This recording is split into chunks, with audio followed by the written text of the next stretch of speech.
I'm not kidding. I watched this movie and I'm like, I love that. And then it goes, a minute later, I'm like, I hate that. And then a minute later, I'm like, I love that. I hated I never any felt of it. that at all. I feel like you're the only one here that feels that way. I don't hate the movie overall. What I'm saying is it's like detail. Love it. I love that thing. And then 30 seconds later, I'm like, I hate that. What just happened? I hate it. But I never hate the whole movie. Like, it's obviously a good movie. But I'm going to be, if I got to be the villain of this episode, I got to be the villain of this episode. But you will be. I have always seen this movie as, just as much as Quantum, I think, is criminally underrated. I think this movie is geared towards mass appeal and therefore is overrated without it being like a core Bond movie. It's got Bond elements, but I think it's more to play to people who aren't Bond fans. And that's my biggest gripe with it. I disagree with most of that. Most because after I looked through the analysis of the film, I was like, oh, yeah, like there's a lot of stuff that really connects here. And that's why I think it's a much better film than you're griping about. Because it sounds like it sounds like to me your overall gripe is you don't agree with digital versus analog. And therefore, you think movie not good. I think the theme wasn't nailed. I think it goes past that too, though, because I think well, again, we'll get into it. Let me go ahead and do my spiel. So this movie has two major themes. I have several themes. Actually. You give yours. There are. You show me yours, I'll show you mine, McCurdy, just like we do after hours. Right. This film has two major themes. Sometimes the old ways are the best. Sometimes the old ways are best. Or a better way of looking at it is digital versus analog. Silva, and Q. Charlie, you're stupid. You just Silva want me to tell you I love you. You do.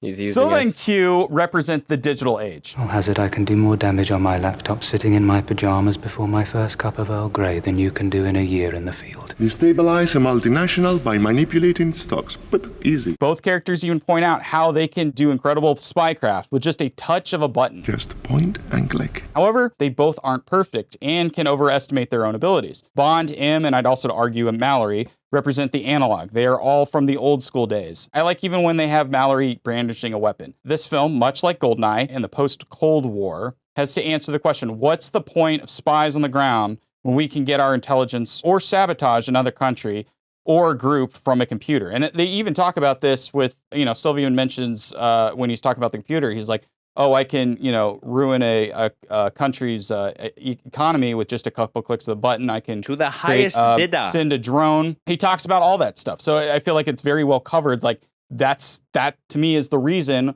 why they're trying to make this argument in this movie. But like I said in my intro, if that's the main theme, then the opening of this movie should have been Q sitting at a computer droning people while Bond's fucking around in a casino or something like that. But instead, it's Bond doing boots on the ground stuff. I really do think that conflicts, where if Bond is so useless, then why is the first thing we see how useful Bond is? That's because a big that's gripe the movie. of mine. No, because you're mixing it up. That's the movie making the point. He is making the winning argument. He has to make the win. He's a protagonist. He has to make the winning argument. And of course, him on the ground, I feel, does fit that. Like, that is what he is doing as the movie going on. Everybody else in the movie is chattering and saying, oh, I don't understand why we need Bond, because we've got this computer geek who can basically hack anything. We've got Silva over here who can basically do all the cool things Bond can do. And we don't have to utilize Bond. We can use a drone and just wipe somebody out. So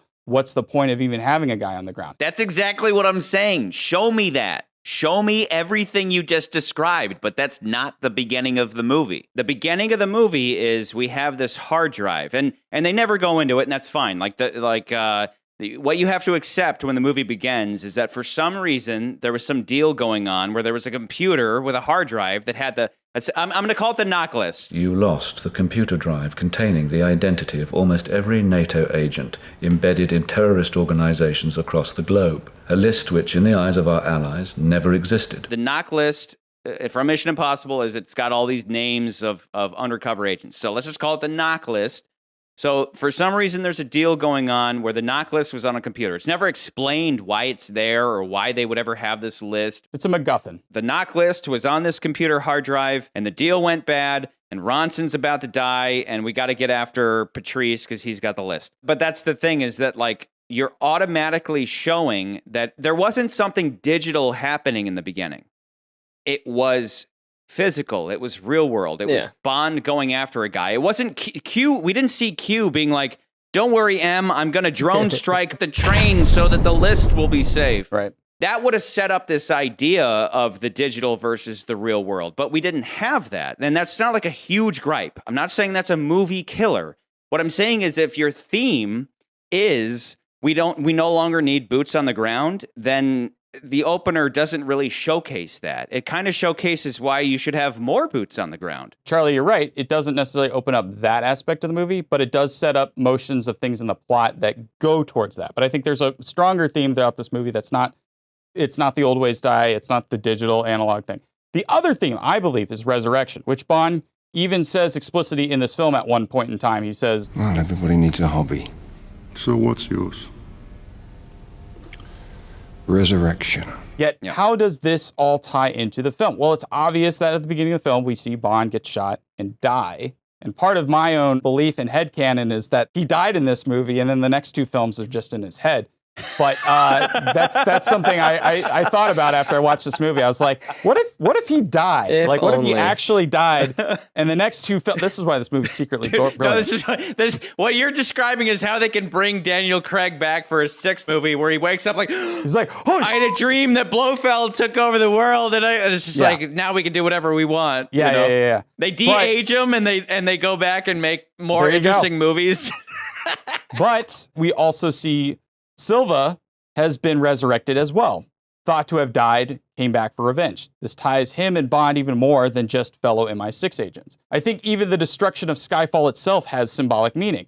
We go back to an era of Bond that is basically a ghost, who was Bond before he was a 007 or even a man. I do admit they weirdly tie him to Batman, which is another similarity to Batman, where it's like he has this mansion and a family, and there's an a Alfred. guy and an Alfred. So I was like, there's some Batman going on in this movie. Yeah, no doubt. But at the end, like a phoenix rising from the ashes, the family home is destroyed in flames. The old MI6 is destroyed. M is killed. Bond has even died. And at the end, we are given a whole new team. Not a reboot, but a resurrection of what had been the James Bond staples. M, the stern father figure, Moneypenny, the hard-to-get secretary, and Q, the stubborn but resourceful ally. Because sometimes the old ways are best. So it all circles back. That's why. But again, this movie is also...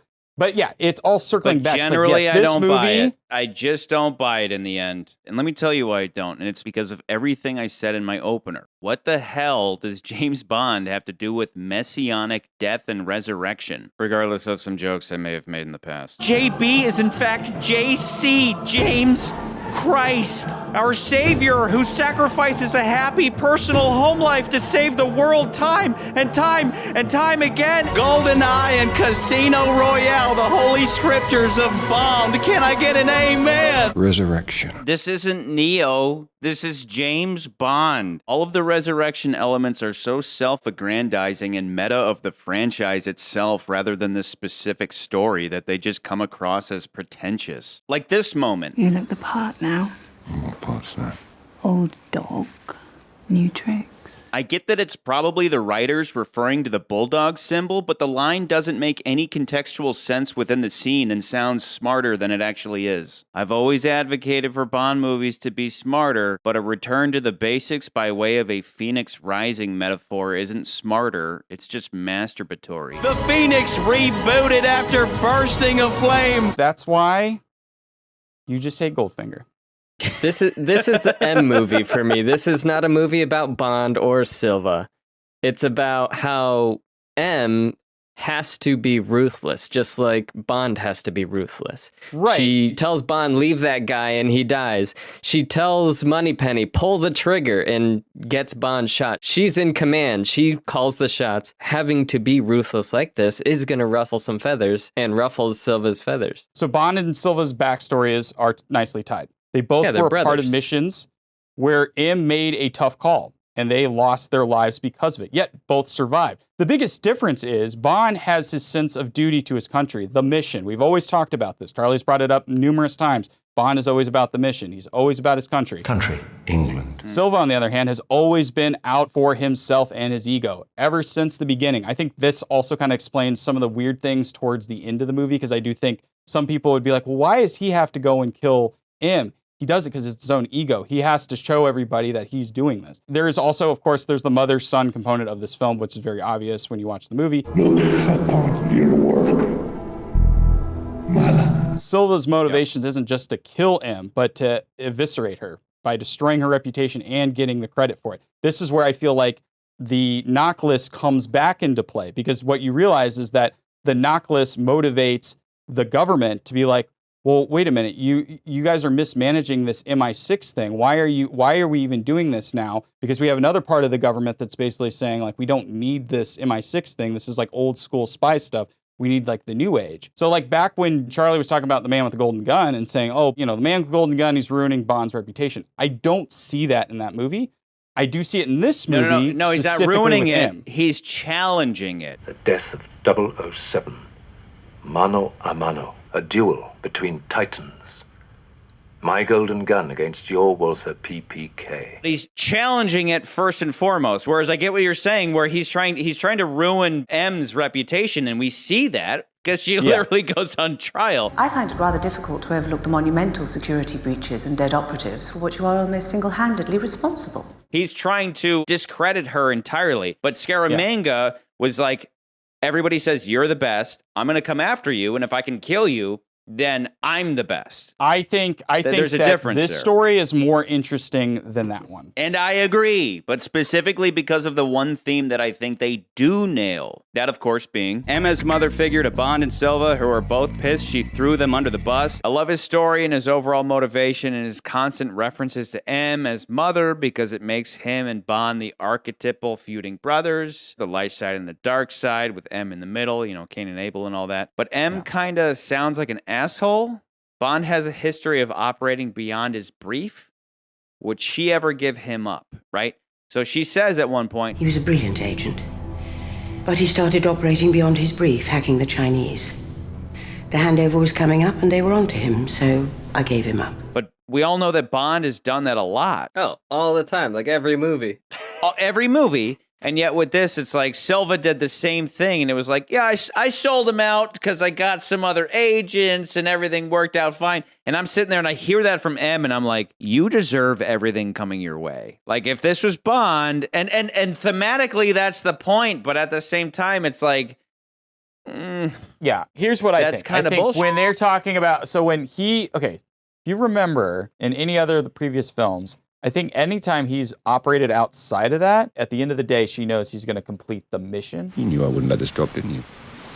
Well, I knew you were you. And he's going to do it for the duty, right? I'm motivated by my duty. But I think it's implied that Silva's doing these things for his own self-gain, not because he is doing it for Like a he mission. wouldn't have handed over the implied. briefcase of $4 million at the casino. Put it all on red. I think Bond that's does. I think that's the implied differentiation. But I also think that, like, again, I think Bond. The one thing one of the really things I do like is how, like, Bond and M, there's this undercurrent idea that they're like still, but like again, like you've always talked about, they're always about the mission.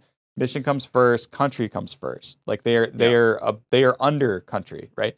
And so I always felt like that was their, even if she sounds like she's being a bitch at that point, I think she and him both are under the same experience. I think that's also why Silva's like keeps trying to chide him into being like, she sold you out. She had you shot. Like, don't you hate her? And I think he is like, no, because I knew there's a purpose behind that. There was a reason behind that. Yeah. But with Silva, on the other hand, it's like he just sees the act, but he doesn't see the meaning behind the act or why you would do that. We get enough of his character to kind of see, oh, you just, you don't care about anybody else. You care about yourself. But at the end of the day, M caused all of this because maybe Silva would have continued to be loyal to country, but because of what she did by selling him out, she turned him into an Alec, straight up. And so that's true. But if he doesn't have that understand. If he's not willing to understand what his oath is, then I feel like it's just as equally his fault. You know the rules of the game. You've been playing it long enough. Does that make sense? Like, because he was supposed to. Because I think if you're an MI6 agent, there's probably some kind of oath, right, that you're supposed to take, where you're like, it's kind of like the Mission Impossible. It's like, you're under the understanding that like if you're found out, we're going to disavow you, or if push comes to shove, country's going to come before you. James Bond understands that. I think Silva never did. But look at the difference between this and Die Another Day, where Die Another Day was like, you were on a mission and you were found out, because he was betrayed or whatever, but he was found out, he was imprisoned, and then they had to trade him and all that. But with Silva, it's like, you went beyond your scope a little bit. You kind of, you pulled a License to Kill moment. So I sold you out so I could get a bunch of other agents and like, yay. And so I hear that and I just go, yeah, M, you deserve everything coming your way. Like if you sold out Bond, we would all be on board for Bond to come back and get some fucking revenge because you fucked him over. So in that sense, I'm like, I understand Silva's cause at that point, and I think that rings true for the themes. Right. So that's hence my being torn on this movie through and through.